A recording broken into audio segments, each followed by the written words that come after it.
¿Qué tal? ¿Cómo le va? Buenas noches, un gusto estar con usted. Quería contarle que anoche vi, por tercera o cuarta vez, La República Perdida. Una película que me parece que si bien tiene por allí algún desacierto en cuanto a tendencias, por sacrificar a algunos próceres y a otros no, pero que es una guía perfecta para que uno empiece a recorrer la cantidad de desaguisados que hemos hecho los argentinos precisamente para perder la República. Me parece que el título es espectacular. Entonces me puse a ver y a notar los golpes de Estado que hemos tenido en la Argentina, desde 1930 hasta el presente. Pero no solamente golpes de Estado hechos por militares, que es lo primero que uno piensa, sino golpes de Estado hechos por civiles también. Pero además las causas que nos llevaron a eso. En 1930 había toda una situación creada, porque muchos dicen, Uriburu era un loco que quería el poder y nada más que el poder. No.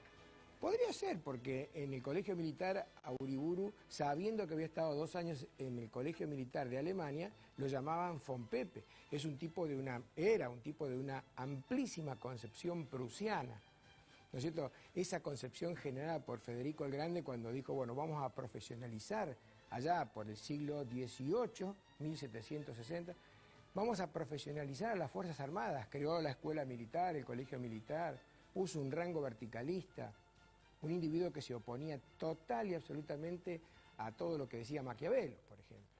Entonces, esa escuela prusiana quedó en la Europa antigua, pasó a la Alemania de Hitler y vino a la Argentina también. Y esos militares, como el caso de Uriburu, eran ultraprusianos.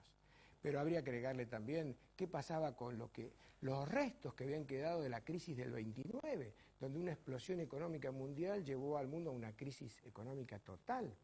¿Qué pasaba con el campo, que en esa época, a raíz de esa crisis del 29, estaban total y absolutamente asustados? Los conservadores que habían perdido sus principios liberales y empezaban a pensar que era más importante tener el poder que no pregonar un liberalismo a ultranza en el país, que estaba ya empezando a ser grande al resto de los países del mundo. La muerte de un estudiante, quisieron querer ahí acercarse a la Casa Rosada, se produjo un tumulto, muere un estudiante, y todo eso convulsionó la clase social como para que se produzca el golpe. Y así el 6 de septiembre, ¡pum!, lo bajaron a Irigoyen. Pero a partir de allí suceden muchas cosas. Esto es, en el 43 los militares estaban admirando total y absolutamente al nazismo, consideraban que Hitler iba a cambiar la historia del mundo. Y entonces se da esa secuencia tremenda de tener 4 presidentes uno tras del otro intermediados por golpes. El caso de Castillo, golpe de Estado. Ramírez, golpe de Estado. Farrell, golpe de Estado, Perón. Fíjese qué situación que se dio. Luego, si uno sigue analizando la historia argentina, dice, bueno, muy bien, 55, Perón, se les volaron todos los, yo diría la peluca, se le voló y con ello las neuronas, y entonces terminamos que la gente pedía, por favor, que se cambiara el gobierno. Los civiles iban a golpear los portones de los militares, y entonces aparece el acto fallido de la Marina de Guerra, el 20 de junio o el 16 de junio para ser más preciso, y luego la famosa Revolución Libertadora, donde asume Lonardi. Pero asume Lonardi y a los 3 meses otro golpe de Estado para que asuma Aramburu.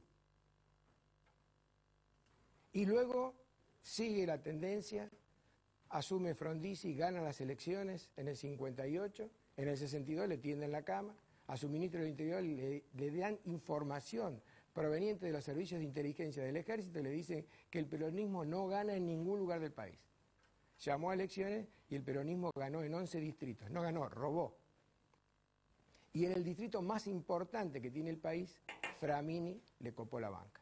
Y así con los golpes de Estado que vino después a Ilia por parte de Onganía, con el golpe de Estado que le hace Lanusse a Onganía en el 72, con el golpe de Estado que luego viene con Videla, la dictadura militar, esa es una historia mucho más reciente.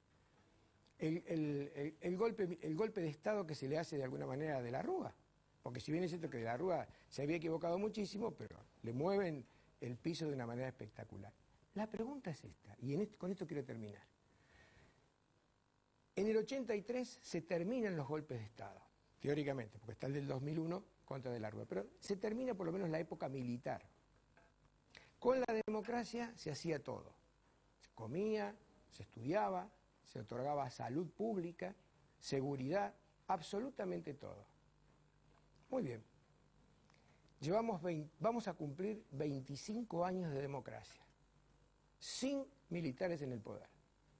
La pregunta del millón es, ¿estamos mejor? Bueno, pero Saltú, ¿usted quiere que vuelvan los militares al poder? No, nunca más, como el libro ese, nunca más, por favor. Pero me parece que los argentinos tenemos que empezar a sincerarnos, sacarnos la careta, no creyendo que Dios es argentino y todo eso, y empezar a vernos a nosotros mismos cómo somos, porque somos realmente muy especiales. Punto.